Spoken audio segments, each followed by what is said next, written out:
Hello everyone, कैसे हैं आप सब। आज मैं आपको पढ़ाऊंगी क्लास 6 का geography chapter number 5 major domains of the earth. ठीक है, तो इस चैप्टर में हम मेजर डोमेन्स के बारे में समझेंगे। अर्थ में क्या क्या मेजर डोमेन्स है। तो अर्थ में टोटल 3 मेजर डोमेन्स है, lithosphere, hydrosphere and atmosphere. Lithosphere पूरा ये जो अर्थ है, अर्थ का जो लैंड वाला पार्ट है उसे लिथोस्फेयर कहते हैं। हाइड्रोस्फेयर कहते हैं जो वाटर वाला पार्ट है उसे हाइड्रोस्फेयर कहते हैं। और जो एयर वाला पार्ट है उसे हम एटमॉस्फेयर कहते हैं।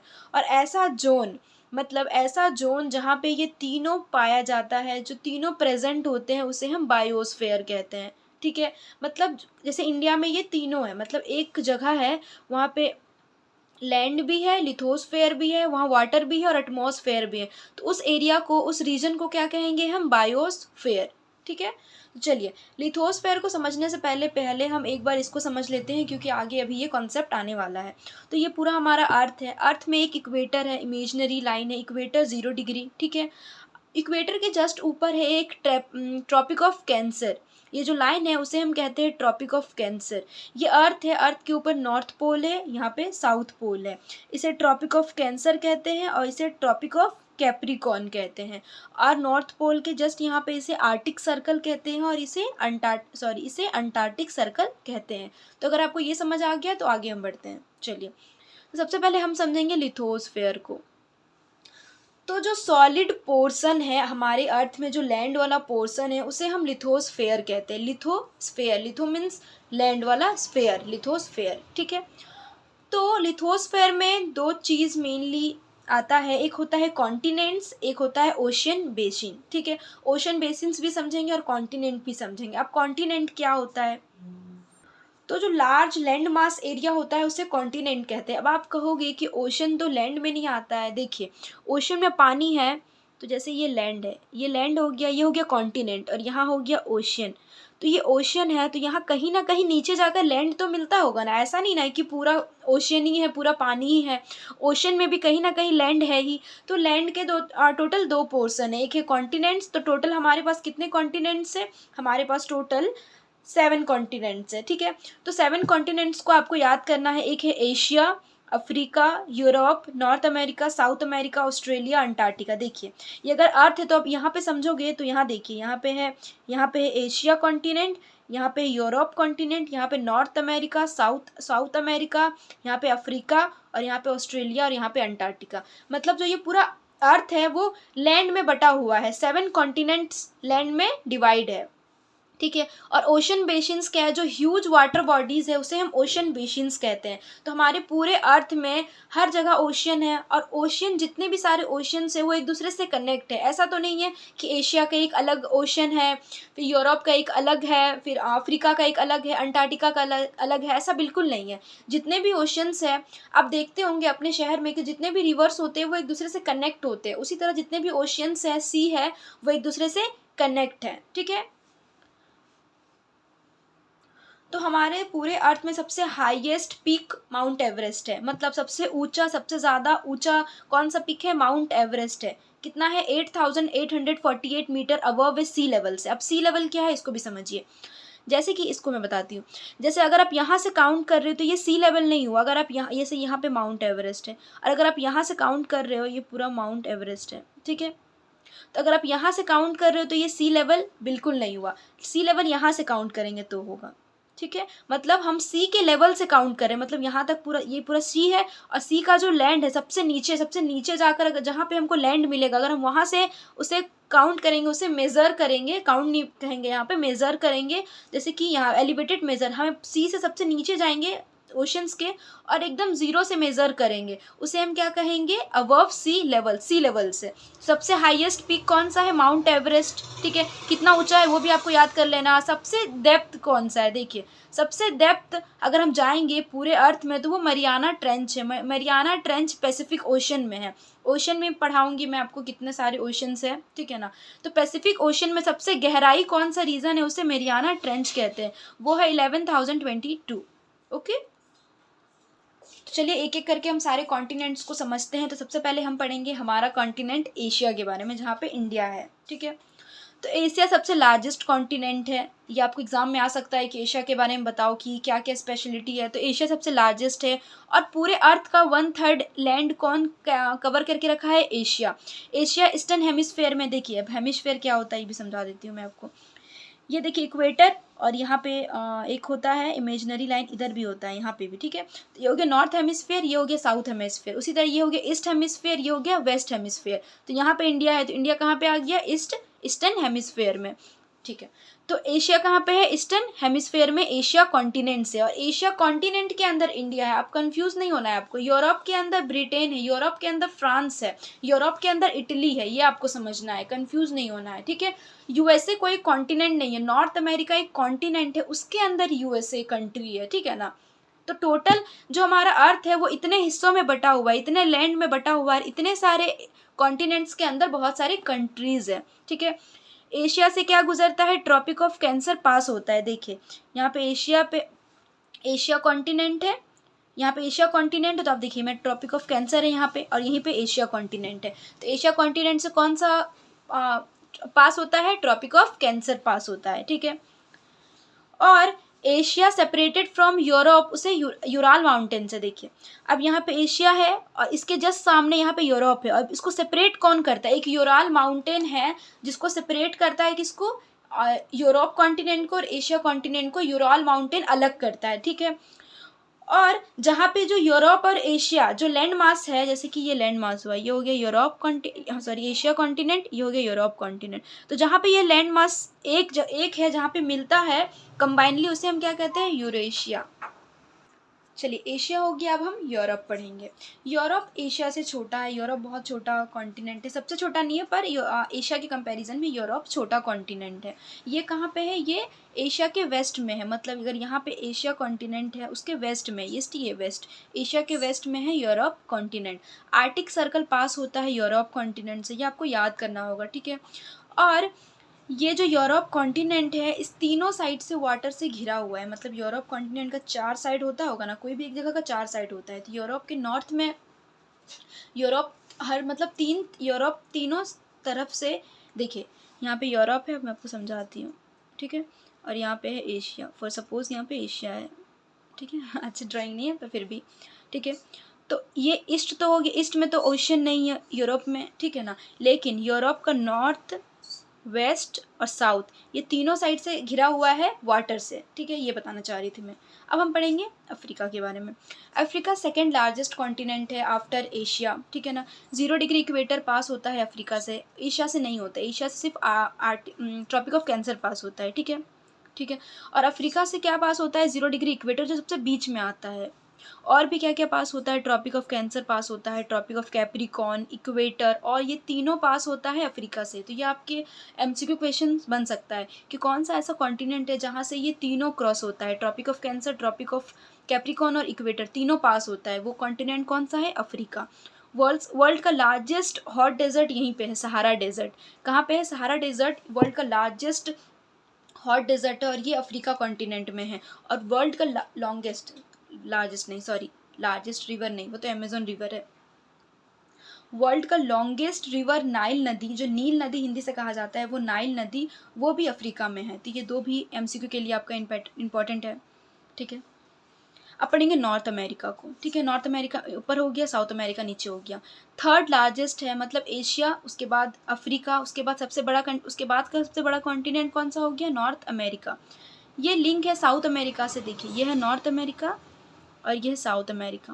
तो ये जो यहाँ पे लिंक होता है वो पनामा कैनाल से ये साउथ अफ्रीका से जुड़ता है, और ये कहाँ पे? नॉर्थ वेस्टर्न हेमिस्फेयर में, मतलब ये पूरा अर्थ है हमारा। और ये देखिए यहाँ पे इक्वेटर है, तो ये कहाँ पे हो गया? ये हो गया नॉर्थ वेस्टर्न, तो ये नॉर्थ वेस्टर्न हेमिस्फेयर में लाई करता है।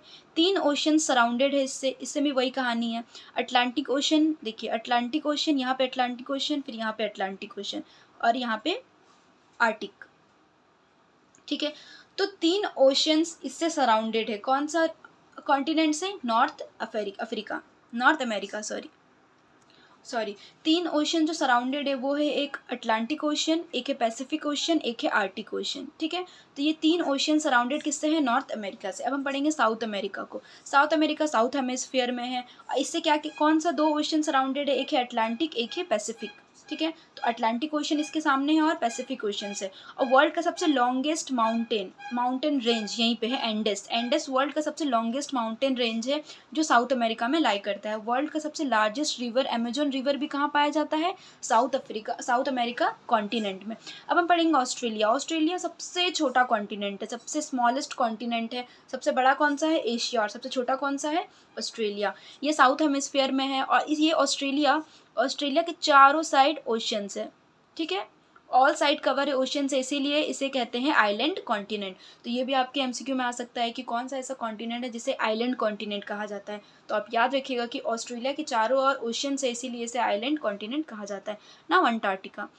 अंटार्कटिका में लाइफ नहीं है, अंटार्कटिका में लोग नहीं रहते, बस फिर भी ये लैंड बॉडी है, ठीक है। तो अंटार्कटिका साउथ हेमिस्फीयर में है और ह्यूज कॉन्टिनेंट है, एक बड़ा सा कॉन्टिनेंट है। देखिए ये है नॉर्थ पोल, ये साउथ पोल, ठीक है, इक्वेटर। ये साउथ पोल के पास है अंटार्कटिका। अंटार्कटिका बहुत ठंड है वहाँ पे, साउथ पोल में है ये, साउथ पोल में पोलर रीजन है, मतलब एकदम ठंड है, परमानेंट आइस है वहाँ पे, पिघल भी रहा है आइस, क्योंकि जो हमारा अभी क्लाइमेट है उसकी वजह से थोड़ा प्रॉब्लम हो रहा है, इकोलॉजिकल बैलेंस थोड़ा बिगड़ रहा है, लेकिन फिर भी जो आइस है वहाँ पे वो परमानेंट है। वहाँ बहुत सारे आइस है, वहाँ लाइफ पॉसिबल नहीं है, वहाँ पे लोग नहीं रहते हैं। और इंडिया का बहुत सारे रिसर्च स्टेशन भी है वहाँ पे, और भी बहुत सारे कंट्रीज़ का है, लेकिन हमें इंडिया का पढ़ना है। एक है मैत्री, एक है दक्षिण गंगोत्री, ये भी याद रखना है आपको। मैत्री और दक्षिण गंगोत्री इंडिया का रिसर्च स्टेशन है, कहाँ का? अंटार्कटिका का। तो टोटल सारे हमने पढ़ लिया, जितना भी सारा कॉन्टिनेंट है, Asia, Europe, Africa, north America, south America, Australia, Antarctica, ठीक है, क्लियर। चलिए हमारे लिथोस्फेयर वाला टॉपिक खत्म हो गया। अब हम पढ़ेंगे हाइड्रोस्फेयर, मतलब वाटर वाला पार्ट। जो वाटर बॉडी है हमारे अर्थ में, जितना भी वाटर वाला पार्ट है उसे हम हाइड्रोस्फेयर कहते हैं। Earth is called blue planet. Why? Earth को क्यों ब्लू प्लैनेट कहा जाता है? क्योंकि अर्थ का जो 71% जो हिस्सा है वो पानी है, ठीक है। मतलब ये पूरा अर्थ है और अर्थ का 71% सिर्फ पानी है, 29% लैंड है, इसीलिए अर्थ को ब्लू प्लैनेट कहते हैं। और आप देखते भी होंगे अर्थ का अधिकतर हिस्सा ब्लू ब्लू है, क्योंकि पानी है, अर्थ में वाटर बहुत है, ठीक है। 97% वाटर कहाँ पे है? Oceans, river, lake, ice, water vapour, underground water, इसे सब क्या कहते हैं? हाइड्रोस्फेयर कहते हैं। 2.7 ये सारा क्या है? ये जो ओशन, अब आप सुनते होंगे कि पानी का बहुत कमी होता है हर जगह, हमारे इंडिया में भी पानी का कमी है। क्यों? आप सोचते होंगे कि इतना ओशन है, इतना सी है, इतना समुद्र है, सारा पानी यूज़ कर लो। नहीं, वो बहुत सॉल्टी वाटर है, खारा पानी है, यूज़ नहीं कर सकते हम। और 2.77% आइस सीट है, मतलब आइस है, वो भी नहीं पी सकते हैं, वो पिघलेगा तब तो पियेंगे। और 0.03% सिर्फ फ्रेश यूजेबल वाटर है, इसीलिए हमें शॉर्टेज होता है पानी का, क्योंकि पानी हमारे पास तो बहुत है, 97% वाटर इधर है, लेकिन ये सब यूजेबल नहीं है। आइस है, ओशंस में है, तो वो सॉल्टी वाटर है। 97% क्या है? सॉल्टी वाटर है, और सॉल्टी वाटर तो हम पी नहीं सकते, यूज़ नहीं कर सकते। 2.77% आइस सीड से, और सिर्फ 0.03% फ्रेश वाटर है जो हम यूज़ करते हैं, सिर्फ 0.03%, 1% भी नहीं है हमारे पास यूज़ का पानी। लेकिन ये 0.03% कम नहीं है, बहुत है। अब हम समझेंगे ओशंस के बारे में। कितने सारे ओशंस हैं, जितने भी ओशंस हैं वो एक दूसरे से इंटर कनेक्टेड है, ये आपको मैं बता चुकी हूँ। तो टोटल 5 ओशंस है, Atlantic ocean, Pacific ocean, Indian ocean, Arctic ocean और सदर्न ओशन। तो चलिए मैं आपके लिए मैप लाई हूँ, देखिए ये है अटलांटिक ओशन, तो एक है नॉर्थ अटलांटिक ओशन, एक है साउथ अटलांटिक ओशन, ये है पैसिफिक ओशन। तो नॉर्थ अमेरिका के सामने अटलांटिक ओशन है और नॉर्थ अमेरिका के सामने पैसिफिक ओशन है। तो ये नॉर्थ पैसिफिक हो गया, ये साउथ पैसिफिक, ये तो आप समझिए कि ये अटलांटिक ओशन, ये एस शेप में है, ये अटलांटिक ओशन है, इधर पैसिफिक ओशन है। देखिए पैसिफिक ओशन है। इंडिया के जस्ट नीचे कौन सा ओशन है? इंडियन ओशन, जो सबसे ईजी है लर्न करने के लिए। एक है ऊपर नॉर्थ पोल में आर्टिक ओशन, और एक साउथ में है, वो हो गया सदर्न ओशन। अब क्लियर है? और देखिए आप सारा जितने भी ओशन है वो एक दूसरे से इंटरकनेक्टेड है, देखिए इंटरकनेक्टेड है, सारा ओशन एक दूसरे से इंटरकनेक्टेड है, ठीक है। तो 5 ओशंस टोटल हमने समझ लिया है। चलिए, तो अटलांटिक ओशन आपने देख लिया था। तो अटलांटिक सबसे लार्जेस्ट ओशन कौन सा है? Pacific ocean. सबसे लार्जेस्ट ओशन कौन सा है? Pacific ocean. और सेकंड लार्जेस्ट है अटलांटिक ओशन। सबसे पहले पैसिफिक को ही समझ लेते हैं। तो पैसिफिक ओशन सबसे लार्जेस्ट ओशन है। अब वो कितना हिस्सा लेता है, 1/3 अर्थ का हिस्सा कौन लेता है, पैसिफिक ओशन। और पैसिफिक ओशन में एक डीपेस्ट ट्रेंच है, मेरियाना ट्रेंच, जिसके बारे में हम समझ चुके हैं, ठीक है। और पैसिफिक ओशन का शेप क्या है, सर्कुलर शेप का है। अब अटलांटिक ओशन सेकंड लार्जेस्ट है, इसका शेप क्या है, एस है। और ये नॉर्थ और साउथ में डिवाइड है, नॉर्थ अटलांटिक ओशन है और साउथ अटलांटिक ओशन है। और ये अटलांटिक ओशन में बहुत सारे शिप्स चलते हैं और ये बहुत बिजी रूट इसे कहा जाता है, बिजिएस्ट रूट कहा जाता है ट्रेड के लिए, क्योंकि अटलांटिक ओशन से लोग ट्रेड करते हैं, यूरोप से इधर एशिया की तरफ आता है, एशिया से यूरोप जाता है, फिर यूरोप से उधर जाता है यूएसए की तरफ, नॉर्थ अमेरिका की तरफ से साउथ अमेरिका। तो ये जो अटलांटिक ओशन है ये ट्रेड के लिए बहुत इंपॉर्टेंट माना जाता है। और अटलांटिक ओशन में बहुत सारे पोर्ट्स है, ठीक है, जहाँ पे शिप को अनलोडिंग और लोडिंग किया जाता है। इंडियन ओशन जस्ट इंडिया के नीचे है, इसीलिए इसे इंडियन ओशन कहा जाता है, क्योंकि इंडिया से इसका नाम पड़ा है। और इसका शेप है triangle. Arctic ocean located in Arctic circle, हमने पढ़ा था आर्टिक सर्कल है नॉर्थ पोल में, जहाँ पे बहुत सारा बर्फ है, वहीं पे आर्टिक ओशन है, क्योंकि जो बर्फ पिघलता है उसकी वजह से पिघलते जा रहा है, मेल्ट हो रहा है, तो ओशंस में कन्वर्ट हो रहा है। और ये जो आर्टिक ओशंस है, ये आर्टिक ओशन ये कनेक्ट है पैसिफिक ओशंस के साथ एक बेरिंग स्ट्रेट के साथ।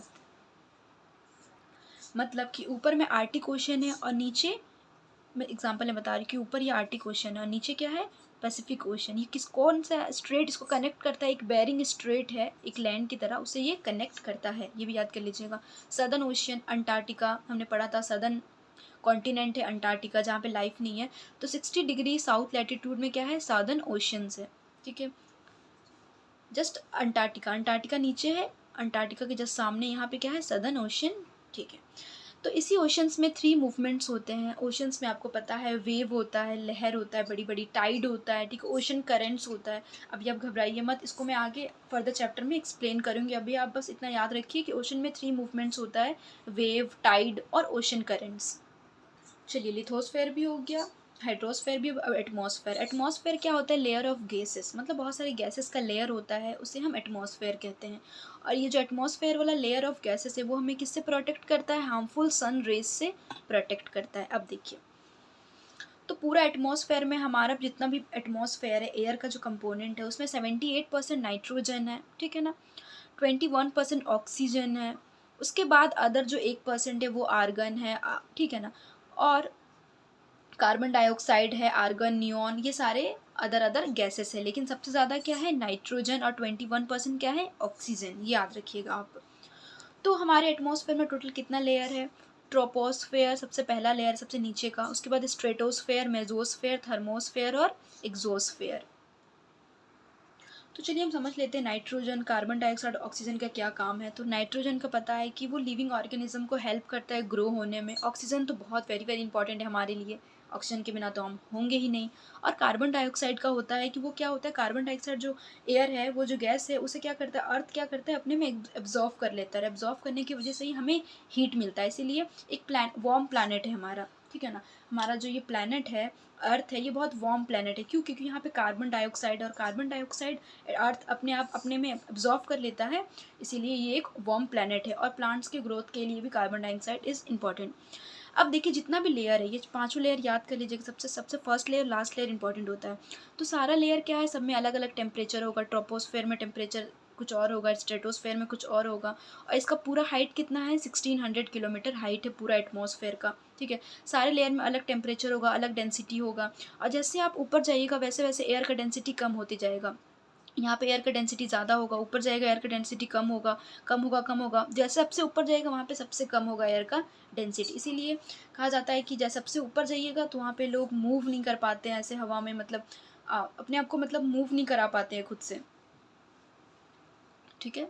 चलिए, तो एटमॉस्फेयर भी आपको समझ में आ गया, टोटल कितने लेयर्स है वो याद कर लीजिएगा आप। एटमॉस्फेयर हमें प्रोटेक्ट करता है हार्मफुल सन रेज से, सन से एक रेज आता है हार्मफुल रेज, तो लेयर है वो हमें, परत है जो एयर का, वो हमें प्रोटेक्ट करता है ना। बायोस्फेयर, तो ऐसा कोई जोन जहाँ पे ये तीनों पाया जाता है, लिथोस्फेयर, एटमॉस्फेयर, हाइड्रोस्फेयर, उसे हम क्या कहते हैं, biosphere. Interact land, water and air, जहाँ पे इंटरेक्ट करते हैं, जो लैंड एयर वाटर एयर एक दूसरे से इंटरेक्ट करते हैं, उसे हम बायोस्फेयर कहते हैं, जहाँ पे लाइफ पॉसिबल है। और लिविंग ऑर्गेनिज्म लिंक होते हैं, ठीक है। कोई भी लिविंग ऑर्गेनिज्म ऐसा है जो एयर के बिना रह सकता है लेकिन वाटर लैंड के बिना नहीं। सारे लिविंग ऑर्गेनिज्म को तीनों चाहिए, ऐसा नहीं कि किसी एक के बिना हम रह सकते हैं, ठीक है ना। तो ऑर्गेनिज्म में एक प्लांट का किंगडम होता है, एक एनिमल का किंगडम होता है। तो जितने ये तीनों डोमेन्स हैं, जैसे कि लैंड, वाटर, एयर, जो एटमॉस्फेयर, लिथोस्फेयर और हाइड्रोस्फेयर है, ये एक दूसरे से इंटरेक्ट करता है, अफेक्ट करता है ईच अदर को। जैसे कि सनलाइट होने की वजह से हाइड्रोस्फेयर मतलब वाटर से, वाटर साइकिल आपने पढ़ा होगा कि जो वाटर होता है वो क्या होता है, इवापोरेट हो जाता है और जाकर ऊपर में कंडेंस हो जाता है, उसे कंडेंसेशन प्रोसेस बोलते हैं। फिर क्लाउड बनता है, फिर क्या होता है, फिर से वो बारिश हो जाता है, फिर लिथोस्फेयर में बारिश होता है, लैंड में बारिश हो जाती है।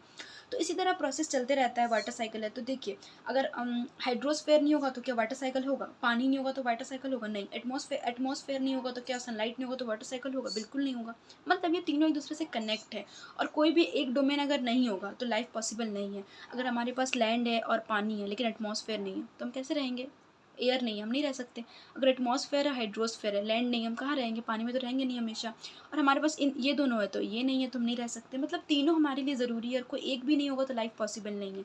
इसीलिए हमें टेक केयर करना चाहिए, हमें समझना चाहिए, और हमें मतलब अगर इन तीनों में से कोई भी एक नहीं रहेगा तो हमारा लाइफ पॉसिबल नहीं है। लेकिन हम क्या करते हैं, पोल्यूट करते हैं, अपने एटमॉस्फेयर को पोल्यूट करते हैं, हाइड्रोस्फेयर को पोल्यूट करते हैं, डिस्चार्ज कर देते हैं वाटर रिवर में, और इससे रिवर गंदा हो जाता है। हम लोग CO2 को बहुत ज़्यादा इंक्रीज़ कर रहे हैं, बहुत ज़्यादा। इससे क्या हो रहा है कि ग्लोबल वार्मिंग हो रहा है, मतलब टेम्परेचर इतना बढ़ रहा है, ग्लोबल वार्मिंग को इफेक्ट पड़ रहा है, ठीक है ना। हम रिसोर्स को इतना यूज़ कर रहे हैं कि धीरे धीरे रिसोर्स ख़त्म होने लगा है, और हमारे जो आने वाले जनरेशन होंगे उनको वो रिसोर्स मिलेगा ही नहीं। इसलिए हमें ध्यान देना चाहिए, हमें केयर करना चाहिए, और हमें समझना चाहिए और अवेयर होना चाहिए कि हमें पोल्यूट नहीं करना चाहिए हमारे इन्वायरमेंट को। जो वेस्ट है उसको ऐसा नहीं कि डिस्चार्ज कर दें हम रिवर में और ओशियंस में, जिससे रिवर और ओशियंस गंदा हो जाता है।